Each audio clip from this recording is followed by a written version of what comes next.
Shalom, welcome to Torah Talk with Tamar. I'm Tamar, an independent Torah scholar, and on this channel I talk about an ancient text with modern relevance. Today I want to talk about a very popular topic of late, but specifically as it relates to the Torah.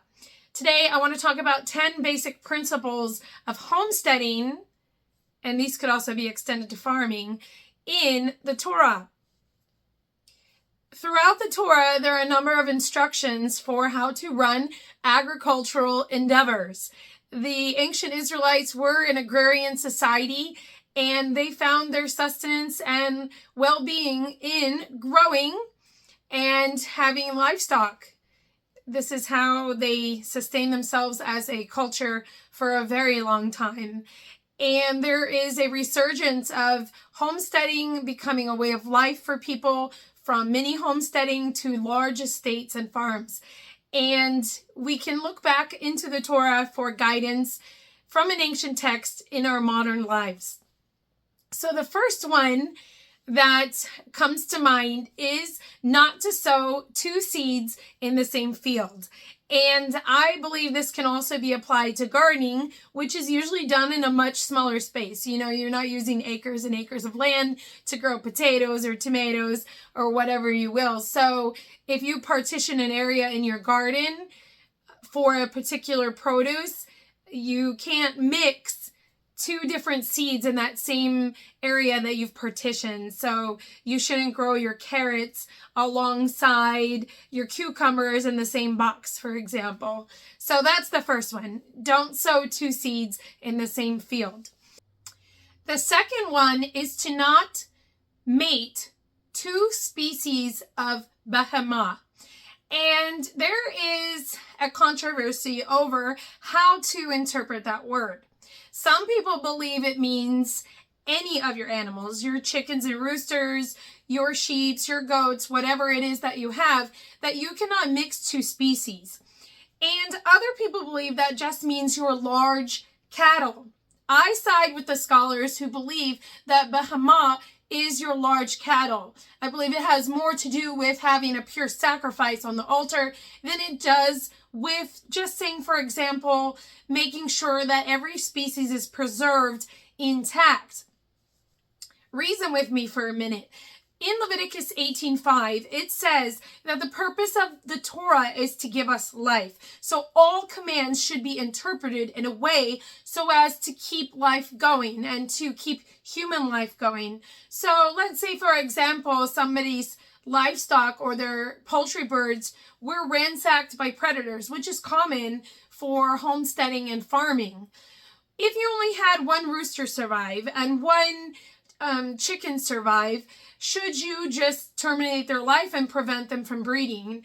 And I don't think so, because the chicken and the rooster are given to create more chickens and roosters and to create more life and to sustain life. So number two, don't breed two species of behemoth, your large livestock. The third one, when you're growing in a large field, a particular crop, we are commanded in the Torah to leave the edges of those fields for the poor, for the widows, and the widows' children to pick from that. So when you go to harvest, if you're hiring somebody or using machinery, the edges of the field should be left for the poor, for widows, and for the widows' children. And a third group, actually, the ger. Those are the people coming home to Israel, and they're newly establishing themselves into the community of Israel. This is a great way to give the poor healthy food. You know, I've heard from many people when they go to food pantries, they're given stale food or food that's rotting, and that's really not a biblical standard. By giving the poor a way to have access to fresh food, it's a way for them also to sustain themselves. And along with saving the edges of the field is saving the edges of the field for animals. Letting the wildlife actually pick from your field, because that's part of balanced nutrition for themselves. And it comes back to reward humans that do that on a large scale, because we were given elk and deer and hoofed animals that chew the cud for sustenance. So instead of them ransacking your garden, if a community as a whole allows them to pick the edges of large fields, that will actually help the common gardener preserve more of what's left for them. So number 3 is save the edges of your fields for the poor, widow and widow's children, and for the ger and for the animals.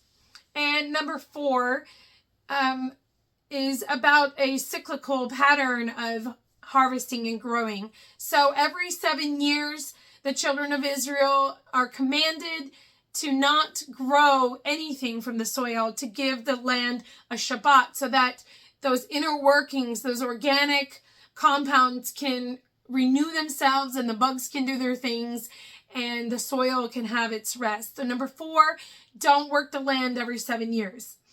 Number 5 is return the land to the tribe and the individuals to whom it belongs every 50 years. So if there was an individual who was becoming poor and they sold their land to loan to somebody or to buy, they were given the right to redeem that land every 50 years. It had to be returned.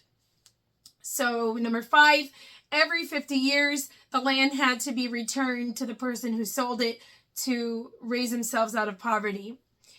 Number 6, the firstborn of the womb of all animals and livestock was given to the Almighty, to the Most High. So number 6, the firstborn of the livestock and animals belonged to the Most High. Number 7 was a tithe, a 10% tithe.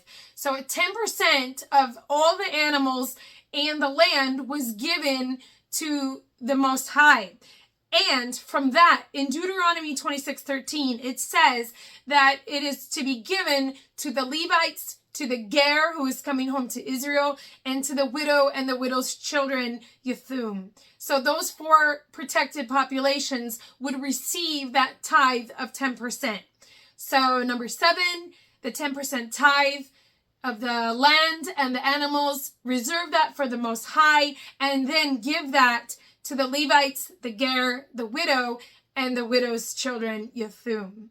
Number 8, we find in Leviticus 27, there are instructions about consecrating a field, dedicating it to the Most High. And it doesn't expand what specifically to do with that field, but generally the thinking is that whatever was grown in that field was given as an additional offering and sacrifice to the tabernacle to sustain the priesthood. So number 8, instructions for consecrating your field are found in Leviticus 27. Number 9, when you plant a tree, you are not allowed to eat the fruit of it until the 3rd year. So from the time that you go and put it in the ground, you have to count 3 years. And then you're only allowed to eat that produce once it spawns in that after year 3. And of course, that verse is also a polysemy, has 2 meanings. But for the purposes of this video, since we're talking about homesteading and farming, I'm going with the literal meaning of not eating the produce of the tree until the 3rd year. And lastly, number 10, what you can and can't eat on your homestead or farm. So in Leviticus 11, we get an outline of the animals that we're allowed to eat. So for example, it has to be split hoof, and it has to chew the cud. So that means chicken and cow. Quail is another one, and turkey is another one we can eat. We can eat fish that has scales and fins, and I mention that because some people's farms do harvest fish. And the animals we're not supposed to be having on our farm to eat are things like pork. In addition, we're not supposed to eat any livestock that has been mauled by a predator on our homestead or farm, or even if you find it anywhere. But that I think really applies to homesteading and farming, because a lot of times predator attacks are an issue. So number 10, don't eat unclean animals and don't eat things that are marred by predators. Thank you for joining me today on this Torah Talk with Tamar. Don't forget to subscribe to my channel, where I talk about an ancient text with modern relevance, and I will have more and more videos coming, exciting things to discuss. Don't forget to leave your comments, questions, challenges, and feedback in the comment section. Thanks so much. Shalom.